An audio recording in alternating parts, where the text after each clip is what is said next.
Go where the joy is, and go there often, every moment you can, to find it, meet it, free it, feel it.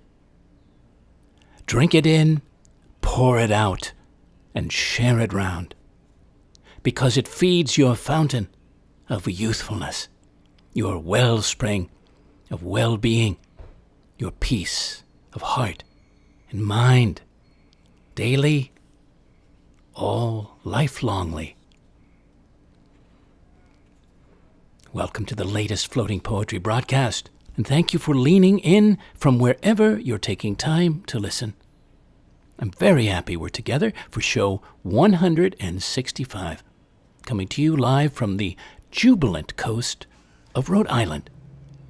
This is your poet and poetorialist Colin Goedecke, a voice for living our days more fully, more alively, more poetically, and yes, more joyfully.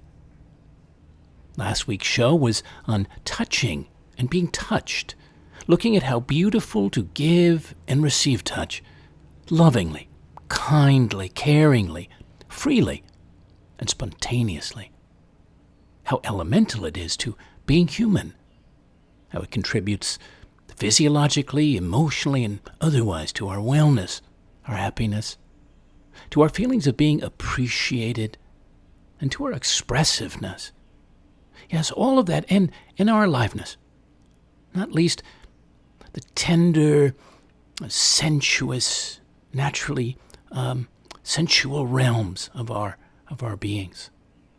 Yes, it's something so meaningful and desired, yet interestingly at the same time, especially and largely in Western culture, as I talked about in the show last week, so noticeably lacking, held back. Well, this week, are you going where the joy is? To or toward real joy in any or all forms, from simple wonder to great euphoria, quiet bliss to out-loud jubilance, sheer ecstasy, states of elation or moments or times of enchantment, seeking, inviting, opening wide to joy across your days, your hours, and that beautiful rush and pure nourishment it gives us, gives your heart, your spirit, your whole being, this rocket fuel for the soul. Because there's so much of it out there. No matter what else is out there, there's plenty of joy to be found, to be had, to be felt. Out there and inside you, for the sparking, for the witnessing, for the experiencing, and the sharing. So I've arranged a joy-infused show for you, for us, with cultural commentary, poetry, and other musings to inspire you into more of it. More great gladness, more free-form, high-note happiness. Well, let's begin with the day we each began, and that most of us mark each year from that day. This was written for my soul sister, Tabitha Shalem, in New York, on her birthday this year. And the words are apropos for you, dear listeners. I feel so, and for everyone. And by the way, her face is one of the faces that graces the sitting face, graces the image for this week's show. I thought that would give her a good uplift. She's having a very challenging time. I thought that would, and it was very lovely to have that. That's a perfect, I thought, pairing for this show and this theme. And I love how the joy radiates from it, from them, those two beautiful women. Here it is. This is the day that you were made. May you rejoice and be glad for it. This is a day that's made of sun. May you drink and be filled with it. This is a day for you to make. May you give shape and great voice to it.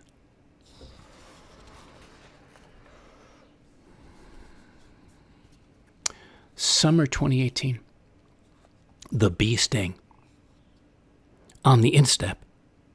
A small price to pay for the joy of walking barefoot through the meadow of summer clover, under the simple wonder of large white clouds, a large blue sky, without thoughts or cares, tasting only the sweet air of being here. The bee sting. So we can be stung with joy in a funny way. There's a thought for you of all the ways we can be touched by joy. Here's the opening of Walt Whitman's poem, much longer poem, As I Ebbed with the Ocean of Life. As I ebbed with the ocean of life, as I wended the shores I know, as I walked where the ripples continually wash you Pomanock, where they rustle up hoarse and sibilant, where the fierce old mother endlessly cries for her castaways, I, musing late in the autumn day, gazing off southward, held by this electric self, out of the pride of which I utter poems, was seized by the spirit that trails in the lines underfoot, the rim, the sediment that stands for all the water and all the land of the globe. Thank you, Walt Whitman, As I Ebbed with the Ocean of Life. You can read the rest of that, easily found out there. Well, something that always gives me joy are swims and floating in the ocean on summer days, ever since I was a boy and up till right now, this summer. Such a physically blissful moment of so many. This was back in August of 2003 on Long Island, where I spent a number of years. This is something you might relate to. Sunset swim. A salty absolution by the seaside at the end of a sweltering day. Waves breaking from shaded water into banks of white hydrangea. A sand-barred floor soft under sea-dancing feet. Clarified water, cool and renewing as I wade, then plunge under the last gold and pink light of day dissolving into night. Doesn't that sound delicious and delightful and joyful? Well, speaking of being in the water, this is May Sarton's poem, Bliss. In the middle of the night, my bedroom washed in moonlight, and outside the faint hushing of an ebbing tide, I see Venus close to the waning moon. I hear the bubbling hoot of a playful owl. Pierrot's purrs ripple under my hand, and all this is bathed in the scent of roses by my bed, where there are always books and flowers. In the middle of the night, the bliss of being alive. Thank you, May Sarton. And there you are, other ways to bathe in joy that don't involve water exactly. Metaphorically, yes. You may know Anais Nin. She was a very well-known diarist back in time. Her years were 1903 to 1977. She said, "There are so many joys, but I have only known the ones that come like a miracle, touching everything with light." And in her unexpurgated diary from 1939 to 47, the title of that is Mirages, she wrote this: "Over and over again I sail toward joy, which is never in the room with me, but always near me, across the way, like those rooms full of gaiety one sees from the street, or the gaiety in the street one sees from a window. Will I ever reach joy? It hides behind the turning merry-go-round of the traveling circus. As soon as I approach it, it is no longer joy. Joy is a foam, an illumination. I am poorer and hungrier for the want of it. When I am in the dance, joy is outside in the elusive garden. When I am in the garden, I hear it exploding from the house. When I am traveling, joy settles like an aurora borealis over the land I leave. When I stand on the shore, I see it bloom on a flag of a departing ship. What joy? Have I not possessed it? I want the joy of simple colors, street organs, ribbons, flags, not a joy that takes my breath away and throws me into space alone where no one else can breathe with me. Not the joy that comes from a lonely drunkenness. There are so many joys, but I've only known the ones that come like a miracle, touching everything with light. Beautiful. Thank you, Anais Nen. That was a new passage for me. I've read some of her work, but not that. Well, dialing back in time over a quarter century from now, back in time and meeting and marrying a beautiful soul. This was 1997, New York City, where two souls kiss. At that corner of love and bliss, where two souls kiss, one hand meets its mate, and this is it.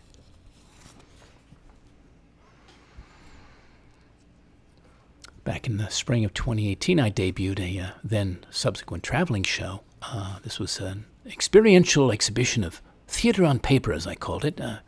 Title was Behind the Curtain. And there were a number of story characters, and they all had portraits of a kind and stories in poem form. And this was the reveler. We're pulling him out for the occasion tonight. The reveler.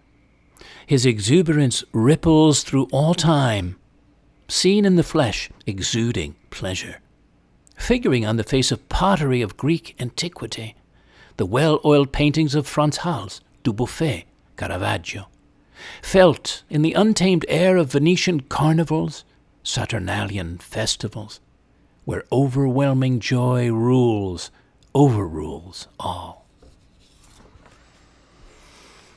Reveling is good now and then for us.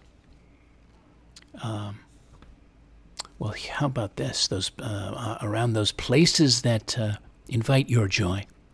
You might want to think of those as we go. This is one of mine, one of many, from many winters in the Yucatan and the Mayan coast, Mexico. This was 1998. Felicidad. Big sun, big blue sky over endless ocean, the song of the surf, the feel of fresh breezes, jeweled birds and blossoms, cold rum, beer and tequila, no clothes, no cares, bliss. I remember it well. Joy, bliss, delight, elation, wonder, ecstasy, felicity, gladness, jubilance, mirth, rapture, rejoicing, revelry. Which leads me to questions for you about joy and going where it is. What does joy and being joyful mean to you? Do you believe it's our original natural state?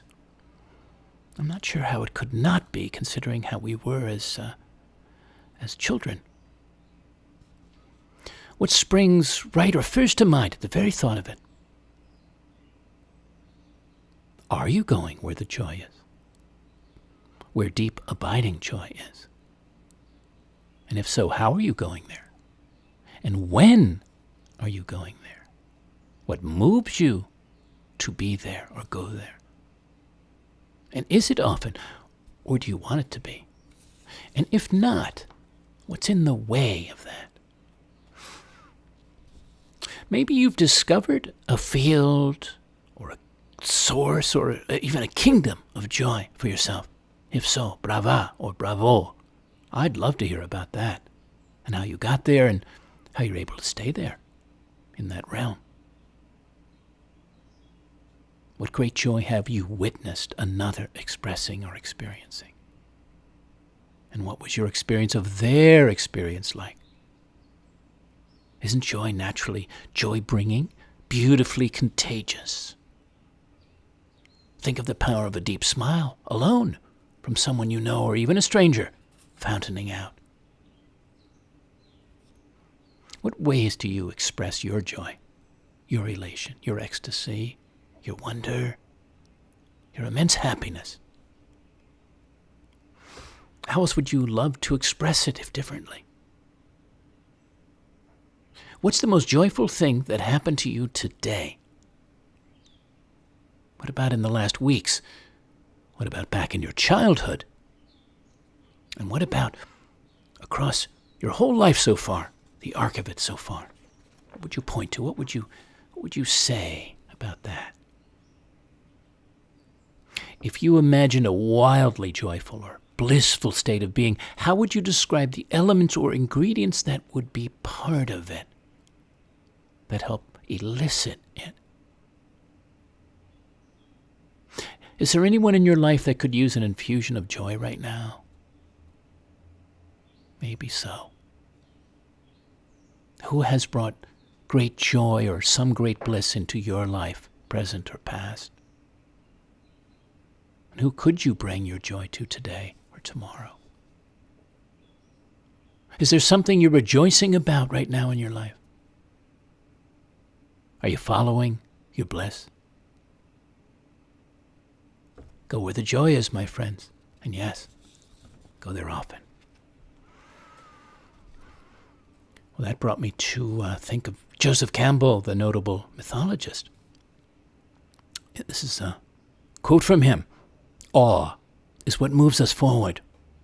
Live from your own center. The divine lives within you.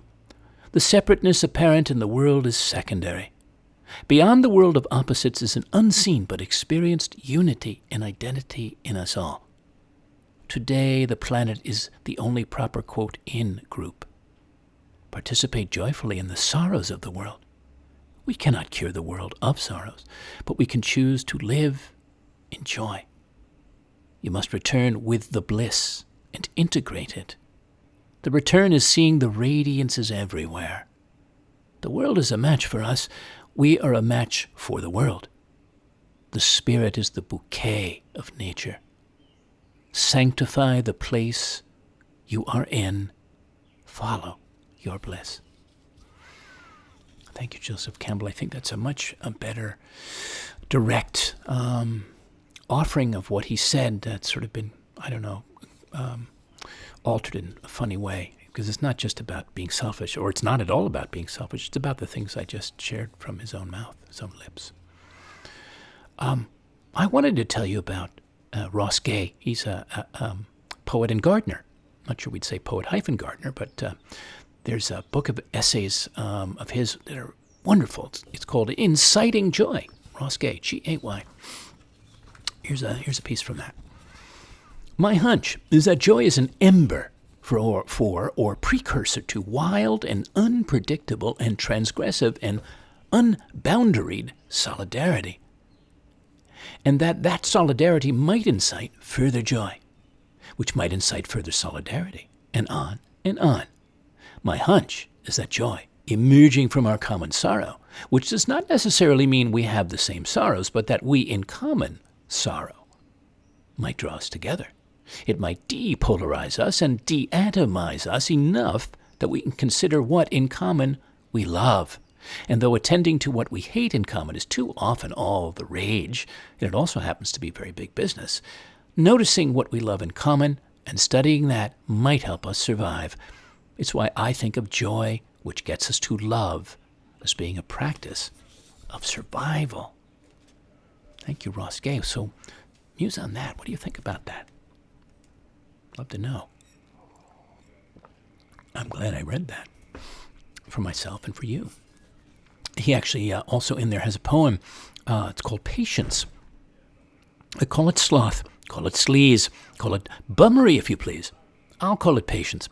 I'll call it joy, this my supine congress with the newly yawning grass and beetles chittering in their offices beneath me, as I, nearly drifting to dream, admire this so-called weed, which, if I guard it with teeth bared my garden of all alien breeds, if I was all knife and axe and made a life of hacking, would not have burst gorgeous forth and beckoning these sort of phallic spires, ringleted by these sort of vaginal blooms, which the new bees, being bees, heed. And yes, it is spring, if you can't tell from the words my mind makes of the world, and everything makes me mildly or more hungry, the worm turning in the leaf mold, the pear blooms howling forth their pungence like a choir of wet dream boys hiking up their skirts, even the neighbor's cat shimmy through the grin in the fence, and the way this bee before me, after whispering in my ear, dips her head into those dainty lips, not exactly like one entering a chapel, and friends, as if that wasn't enough, blooms forth with her forehead dusted gold like she has been licked and so blessed by the kind of God to whom this poem is prayer. Thank you, Ross Gay. I hadn't read that before. From DeGraw Street, Cobble Hill, Brooklyn, April 2017, poem of mine and an invocation for self, mine and yours. Rise from your roots, from the deep earth of yourself, into the wealth of everything the world is offering, is asking you to branch out to, ascend to, with all feeling, all rejoicing. Rise from your roots.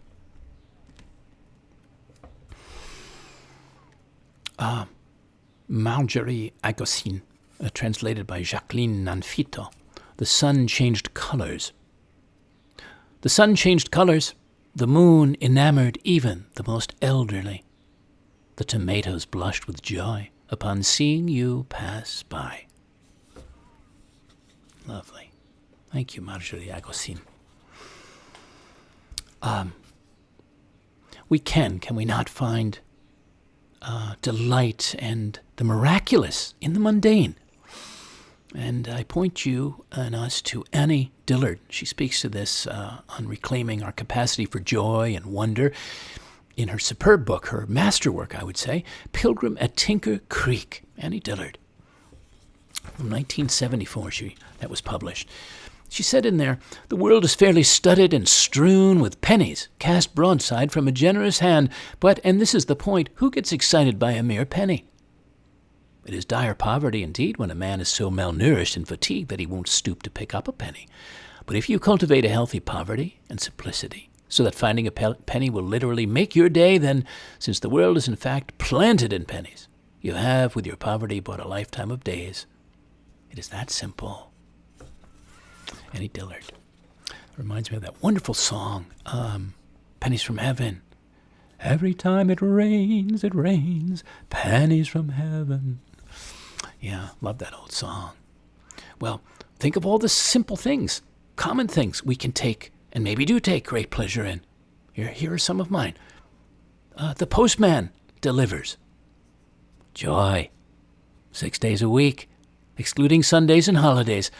Regardless of snow or rain or heat or gloom of night, a man with a smile forever licked across his lips, stamped upon his heart, as wide as the Philippine Islands he sailed from years ago. Shared happiness, feelings of sweet and simple contentment arrive as his plucky white truck putters up the street to the red flag box in front of the house. As I wave, sometimes exchange rape and ready hellos when home with this good-spirited fellow, this bonhomme de postman, who always so joyfully delivers. Yes, he was a sweetheart fellow. That was back when I was spending time in the New Jersey countryside back in 2017. How about the laundry? The joys of the laundry. The fresh loaves of towels, toast warm from the tumbled oven of the dryer, that I bring to my face like a compress, like a soon-to-be shaved man in a barber chair, that I hold like manna in my glad, glad hands.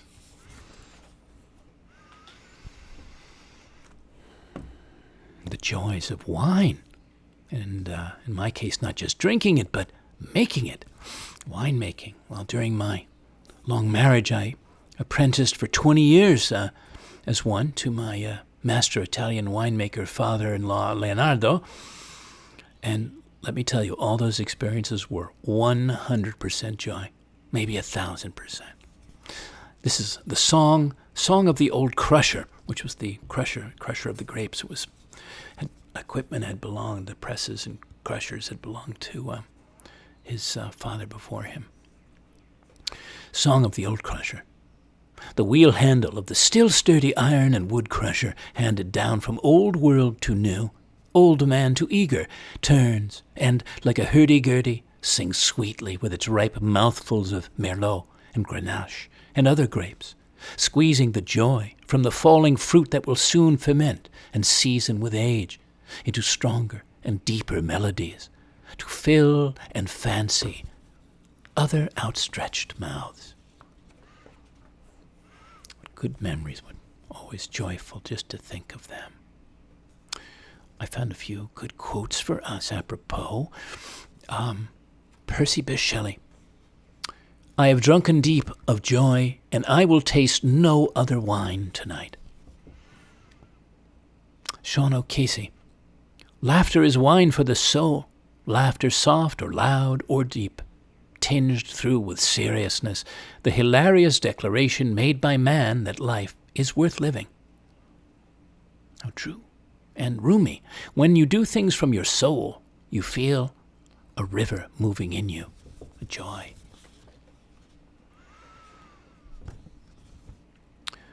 Joy Katz has this poem. All you do is perceive. I was given a city with coffee and sunlight. The coin purse smell of the subway, I wrote.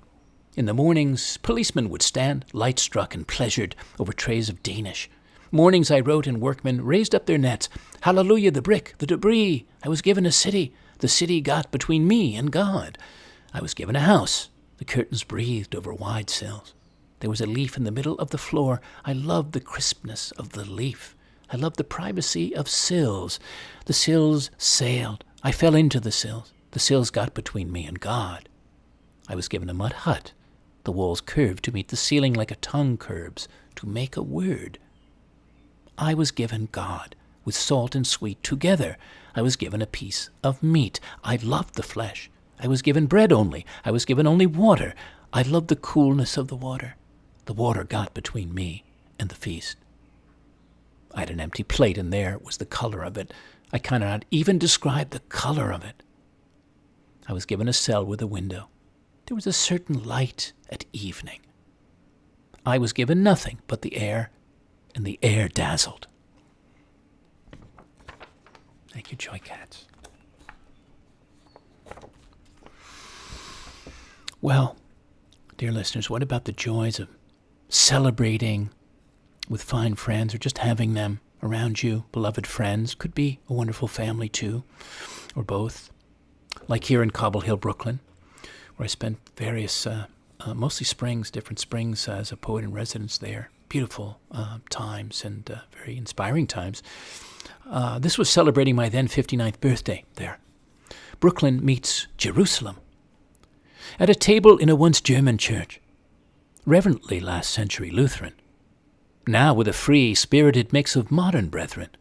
3 women, an Indian, a Malaysian, and one from Sweden, and 3 men, from the high city, the green country, and one from Oz. A table of friends around a Middle Eastern dish of fresh roasted chicken, fennel bulbs and clementines, white and red wines, eau de vie, around stories, songs from a balcony, cakes, candles, and Cobble Hill calm. Around a poet's 59th year, bridging old and new worlds, histories, serendipities, blending the joys of here with dreams of next, embracing life wherever and however surprisingly it brings us.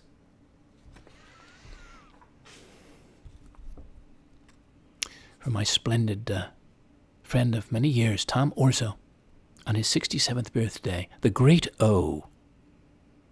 And on the 16th day, God made Tom, and the earth, all its birds and beasts, its meadows and valleys, its oceans and clouds, its Adams and Eves, all innocent in their human hearts and skins, rejoiced. Love out to him, and to my beautiful Japanese friend out in San Francisco, Yoshiko Sawada, who was on her birthday in 2016, Princess Yoshiko, virtuous child of the empire of youth and beauty, now dynasty Hime of earthly joy and lively destiny, who wears a hokan of golden sun, wild plum and cherry blossoms, who hears the music of creation, answers with elation, lady of easy laughter, innocent heart, flowing spirit. Princess Yoshiko. For Barbara Ann Michaels on her 52nd birthday, another dear friend who's also the creator of the House of Holy Humor. You can look that up. Quite fascinating. Joy, a joy to the world. That's what you bring. every day to someone or many ones somewhere in the world through your funny Valentine heart, your marrying of mirth and truth, your boundless, wild, bright felicity of being.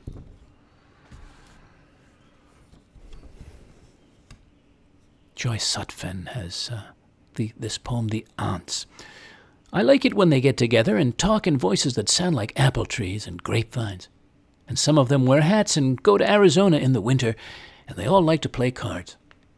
They will always be the ones who say, "It is time to go now," even as we linger at the door or stand by the waiting cars. They remember someone, an uncle we never knew, and sigh, all of them together, like wind in the oak trees behind the farm where they grew up. A place I remember, especially the hen house and the soft clucking that filled the sunlit yard. Lovely. The Aunts. Joy Sutphen. What about feeling the joy of good fortune in your life, whether it's sudden or has been flowing in across time for more than a short while? One's Ship Comes In by Joe Paddock. I swear my way now will be to continue without plan or hope, to accept the drift of things, to shift from endless effort to joy in, say, that robin, plunging into the mossy shallows of my bird bath and splashing madly till the air shines with spray. Joy it will be, say, in Nancy, pretty in pink and rumpled t-shirt, rubbing sleep from her eyes. Or joy even in just this breathing, free of fright and clutch, knowing how one's ship comes in with each such breath. Good one. Thank you, Joe Paddock. Well, my fine friend up in Maine, Mid-Coast Maine, Richard Allen, has said to me on a couple of occasions, but the first time I never forgot it, he said, instead of waiting for your ship to come in, swim out to meet it. Love that. All right. I'm going to stay hydrated. Not essential to joy, but helpful. On nature and the serious work of joy, Michael McCarthy, who's a British naturalist and environmental writer, he's sort of a modern-day Rachel Carson. He has this book, The Moth, Snowstorm, Nature and Joy.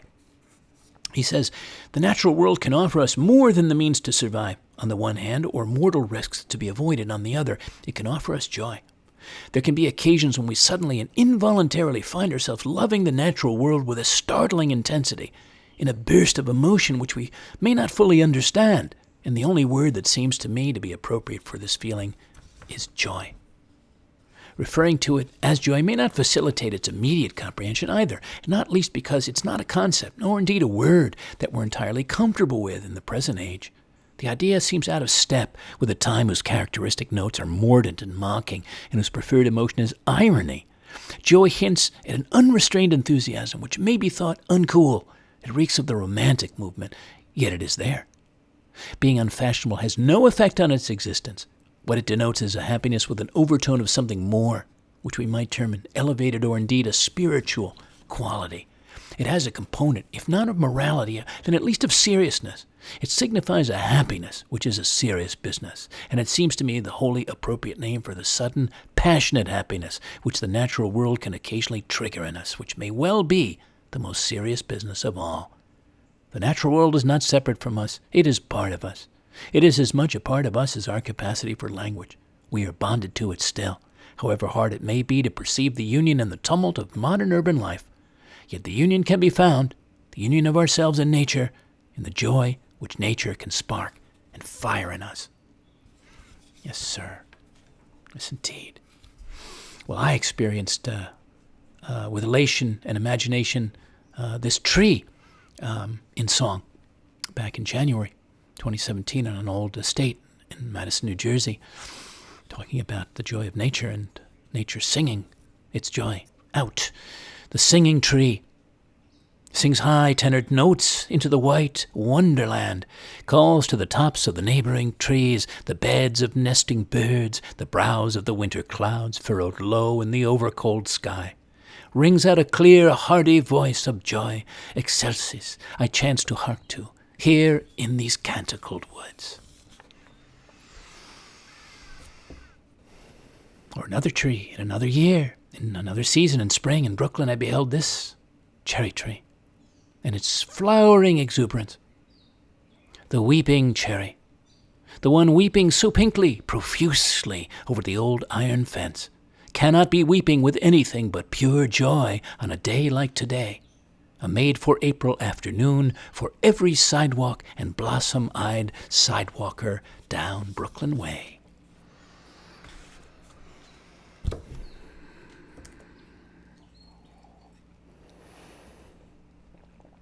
I'm feeling the joy flowing.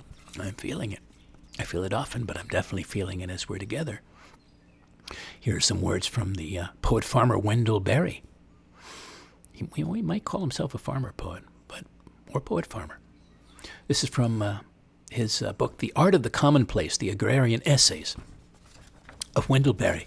Such a marvelous poet and man and spirit and farmer. There is not only peacefulness, there is joy. And the joy, less deniable in its evidence than the peacefulness, is the confirmation of it. I sat one summer evening and watched a great blue heron make his descent from the top of the hill into the valley. He came down at a measured, deliberate pace, stately as always, like a dignitary going down a stair. And then, at a point I judged to be midway over the river, without at all varying his wing beat, he did a backward turn in the air, a loop, the loop. It could only have been a gesture of pure exuberance, of joy, a speaking of his sense of the evening, the day's fulfillment, his descent homeward. He made just that one slow turn, and then flew on out of sight in the direction of the slough farther down in the bottom. The movement was incredibly beautiful, at once exultant and stately, a benediction on the evening and on the river and on me. It seemed so perfectly to confirm the presence of a free, non-human joy in the world. Yes. Joyce Sidman, S-I-D-M-A-N, morning warming. Sun warm on back, sun warm on back legs. Sun warm on back legs loosens my heart beats faster. In sun warm my heart beats faster. I flex legs loose with sun warm. I drink dew from dripping leaves. I beat, flex, crouch, leap. What am I? Grasshopper. Thank you, Joyce Sidman. Morning warming from her collection, Butterfly Eyes and Other Secrets of the Meadow. And then here's an interesting book to mention to you, Archives of Joy, Reflections on Animals and the Nature of Being, by Jean-François Beauchemin. An invitation to a, quote, certain forgotten way of seeing the world, and an exaltation at, quote, earthly life with its duration so short it obliges us to surpass ourselves. He said in there, I am simply a man who's always moved and amazed by the brevity of everything, and who strives to at least balance this brevity a little by way of the counterweights within my reach, be it joy, for instance, or otherwise the seeking of beauty. And he talks about an encounter with a deer and other good things. And he says, one other point, I would like for something new to spark in people's minds, for people to begin to love the elementary simplicity of their spiritual lives for what it is, to stop quaking with fear before the shadows, and to find interest for all the right reasons in the idea of infinity, so enigmatic, so harrowing, and so tumultuous, charged with a centrifugal joy, bestowed with a great magnetic force, and, no matter what people say, so profoundly connected to this earthly existence.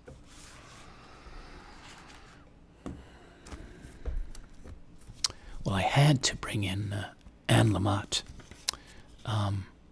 She talks about the relationship between brokenness and joy. This is from Almost Everything, Notes on Hope. Wonderful book. Well, she writes this in there. The lesson here is that there is no fix. There is, however, forgiveness. To forgive yourselves and others constantly is necessary, not only is everyone screwed up, but everyone screws up. How can we know all this, yet somehow experience joy? Because that's how we're designed, for awareness and curiosity. We are hardwired with curiosity inside us because life knew that this would keep us going even in bad sailing. Life feeds anyone who is open to taste its food, wonder, and glee, its immediacy. Yes.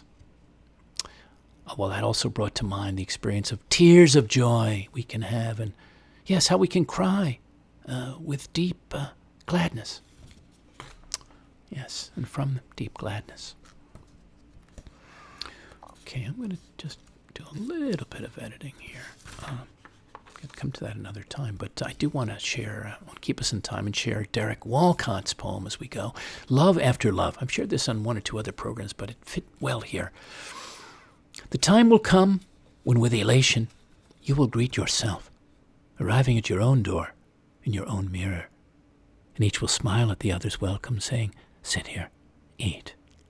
You will love again the stranger who was yourself. Give wine, give bread, give back your heart to the stranger who has loved you all your life, whom you ignored for another who knows you by heart.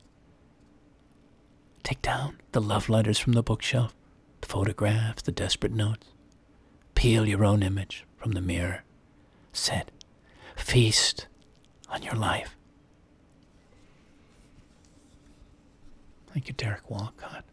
Are you feasting on your lives, dear listeners? Are you loving your stranger who was yourself, or any strange part of yourself? You're meeting again, almost like the first time.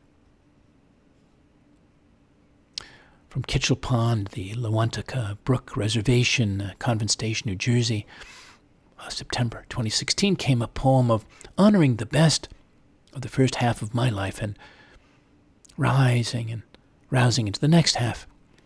Though so much life has gone by, so much loving, discovering, laughing and dreaming, desiring, perspiring, dancing, creating, wandering and wondering, through half a century and more, of moments that lasted a moment, others that touched infinity. The party is just getting started. A different party altogether.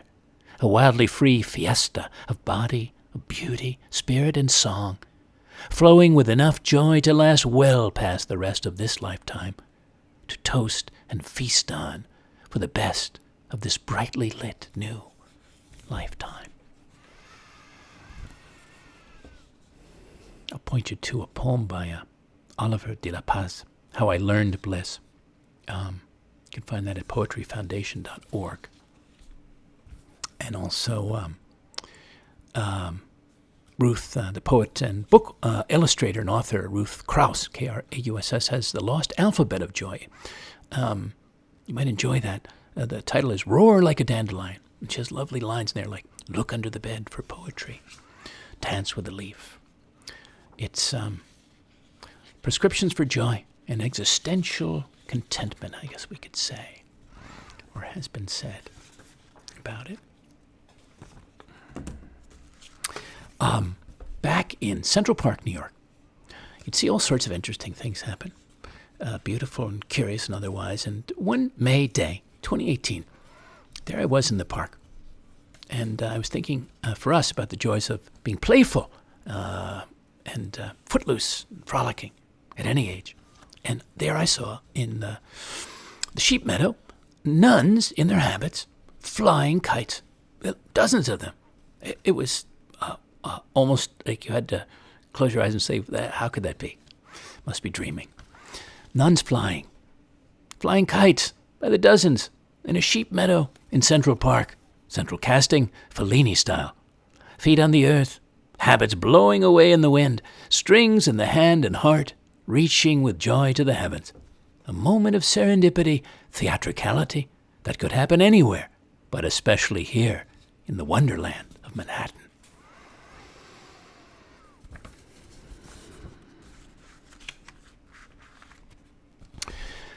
Philip Appelman has this poem, and I'll just share the first part. It's called Euphoria. So I'll share the first Euphoria here. And it opens with a quote by Charles Darwin, of all people, from his book, The Expression of the Emotions in Man and Animals. I heard a child, a little under 4 years old, when asked what was meant by being in good spirits, answer, it is laughing, talking, and kissing. So, Waldorf Astoria, Euphoria, the joy of big cities. Joy, when intense, leads to various purposeless movements, to dancing about, clapping the hands, stamping, etc. You feel so good you stop walking. They swirl around you, racing the 6:15. You bless them all with a smile you cannot explain. They are suddenly precious. You look around with your alien eyes at 40 floors of windows where they are laughing, talking, and kissing. You realize they are priceless. You feel them under the pavement, riding the Uptown Express, strap-hanging bodies waving like kelp, and you know they are irreplaceable. You think of them all over town, bursting with unused happiness, and you clap and clap again, and clapping you sing a song you thought you'd forgotten, and your waist moves gently like jonquils, and your hand catches her fingertips, and she smiles, her arms moving like willows, and the fruit seller dances with apples, crying a musical language, and a girl with a bongo comes on with rhythm, her hips moving like wheat fields, and the hard hats come up from the manholes, their bodies moving like jackhammers, and Chinese voices like wind chimes sing to the women from San Juan, who gather around like palm trees, and the cops have cordoned the street and are dancing with women from Minnesota, their thighs as seductive as seaweed. And you know that sooner or later this had to happen, that somehow it would all break out, all that pent-up joy, and people would sing and hold hands, their bodies swerving like taxis, and the music inside their heads would fill the streets with dancing, clapping hands, and stamping. And you sing another chorus of we, hey, we, yes, we, I said we are all we've got. Love that. Philip Appelman, Euphorias, and there's other ones. Hunky Doria, Euphoria, The Joy of Having It Made, and so on. So you can read the rest of that out there. Yes. I'm very thirsty today. Maybe it's the salt water. Okay. Well, Rob Bresney. The forces of good are vigorous and strong. Do you have an unconscious belief that the forces of evil are loud, vigorous, and strong, while good is quiet, gentle, and passive? Gather evidence that contradicts this irrational prejudice. Are you secretly suspicious of joy because you think it's inevitably rooted in wishful thinking and a willful ignorance about the true nature of reality? Expose these suspicions as superstitions that aren't grounded in any objective data you can actually prove. Do you fear that when you're in the presence of love and beauty, you tend to become soft-headed, whereas you're likely to feel smart and powerful when you're sneering at the ugliness around you? As an antidote, for a given amount of time, say a week or a month or a year, act as if the following hypothesis were true: that you're more likely to grow smarter when you're in the presence of love and beauty. Rob Bresney. Well, as you may know, of course, and may have celebrated, we had Independence Day here yesterday, and in honor of the essence of that, and I felt somehow relevant to our theme, I have already composed this poem on the day, the other day. What declaration are you making today? So, what declaration are you making today? To be free, today and all days, to live your life freely in body, mind, spirit, to be treated equally, and treat equally your fellow men and women who desire the same, and treat kindly all living things sharing this earth, to treasure the gift of life itself you have, and your natural right to seek and make a good life, a joyful and bountiful life, safe from harm, to support all that's constructive in your family, in your community, in our society, and call out, oppose, and put an end to all that's destructive, derisive, exploitive, around or above you, to think more clearly, to act more wisely, to create more harmony. What declaration can you make, will you make, are you making for your well-being and the well-being of the people, land, skies, and waters of your country, of our world, on this day?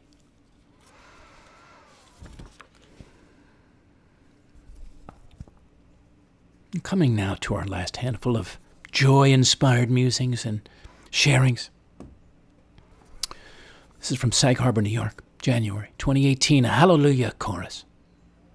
The gathered trees, encircling stands of scrub oaks, their limbs raised high and so ecstatically to the heavenly winter sun and sky, could be a Hallelujah chorus, singing in their own deep-rooted way a great song as a wild choir of aliveness.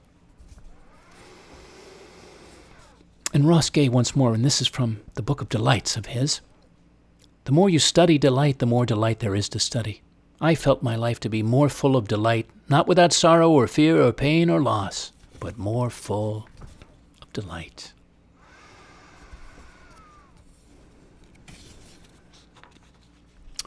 Stuart Kestenbaum, Joy. The asters shake from stem to flower, waiting for the monarchs to alight. Every butterfly knows that the end is different from the beginning, and that it is always a part of a longer story in which we are always transformed. When it's time to fly, you know how, just the way you knew how to breathe, just the way the air knew how to find its way into your lungs, the way the geese know when to depart, the way their wings know how to speak to the wind, a partnership of feather and glide, lifting into the blue dream. Joy. Thank you, Stuart Kestenbaum, from his collection, How to Start Over. The French painter, René Magritte. He said our mental universe, which contains all we know, feel, or are afraid of in the real world we live in, may be enchanting, happy, tragic, comic, etc. We're capable of transforming it and giving it a charm which makes life more valuable since life becomes more joyful, thanks to the extraordinary effort needed to create this charm. Life is wasted when we make it more terrifying, precisely because it is so easy to do so. It is an easy task because people who are intellectually lazy are convinced that this miserable terror is, quote, the truth, that this terror is knowledge of the, quote, extra-mental world. This is an easy way out, resulting in a banal explanation of the world as terrifying. Creating enchantment is an effective means of counteracting this depressing, banal habit. We must go in search of enchantment. Yes, indeed, we must. I am. I hope you are. Esther Hicks and Abraham Hicks, a quote, "The standard of success in life isn't the things. It isn't the money or the stuff. It is absolutely the amount of joy you feel." Next to last, joy riding. Not the reckless kind, or involving anything high speed, or stolen. Rather the ride your heart takes you on when you fly through the clouds or down the roads of new love or newly discovered passions, inspirations. Rides that, however long or short, are fully and wildly joyful. Take you to places of great aliveness. Require no permits or permissions, no brakes or blinkers. Only your willingness to go along. Only your allowing of all the joy to rush through and around you. Be a free and full-on joyrider. And last for now, till we're together again here, there's no limit. This was written from my fellow adventurer who I know is listening right now, and devoted listener he is, leaning in each week, Antonio Gianveniello, on his 65th birthday. Ciao, Antonio. For you and for all of us, there's no limit to the amounts of joy you can feel, the expanses of wonder you can discover, the worlds of possibilities you can dream, the depths or breadths of loving or being loved you can enter. No limit. No limit at all. Thank you again, friends, for leaning in, thinking, and feeling in. Thanks also for sharing the shows with others. Do freely post the program link or the whole playlist out to friends or social media. I'm always keen to bring more listeners into our fold. I do invite you also to send me any comments, questions, or reflections, or in this case, joyful inspirations. And yes, any donations you might like to make to help support the work I do to bring this and all the weekly broadcasts to you and to others, to nourish everyone's hearts, minds, and spirits who's listening, I would welcome any donation you'd like to make. And if there's a theme you'd like me to craft a future show around, do send me an email, colin@thepoetorialist.com. What about your experience of this show? Are you going where the joy is? I'd love to know. I'd love to hear. And by the way, if you are making a contribution, thank you very much. You can send it by Venmo to Fivefold, FIVEFOLD, at pipeline.com, or PayPal to the same email. Or you can just mail a check to P.O. Box 1032, Westerly, Rhode Island, 02891, or donate through my site, thepoetorialist.com, in the Donate tab. I can be sponsored or privately hosted as a working poet in residence in the U.S. or elsewhere to create a new flight of poetic art and dedicate it to a patron or sponsor. Email me to explore if that's you. Meanwhile, You can hear all the broadcasts online on YouTube on the Floating Poetry playlist. And if you're interested, you can follow the Poetosphere, that oasis of inspiration I'm guiding, coming to the world this summer, later this summer. Just go to thepoetosphere.com for a sense of what's ahead, and you can sign up for updates meanwhile. I hope you'll lean in soon again. Till then, dear listeners, be full-on joy feelers, joy bringers, joy receivers.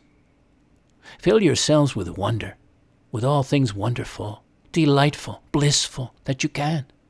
And you can, if you believe you can. Yes, go where the joy is and go there often. And once you find or make a place of joy, treasure it, preserve it, use it as a touchstone, and invite others there to share the great gladness. Goodbye for now, and good spirits, great spirits.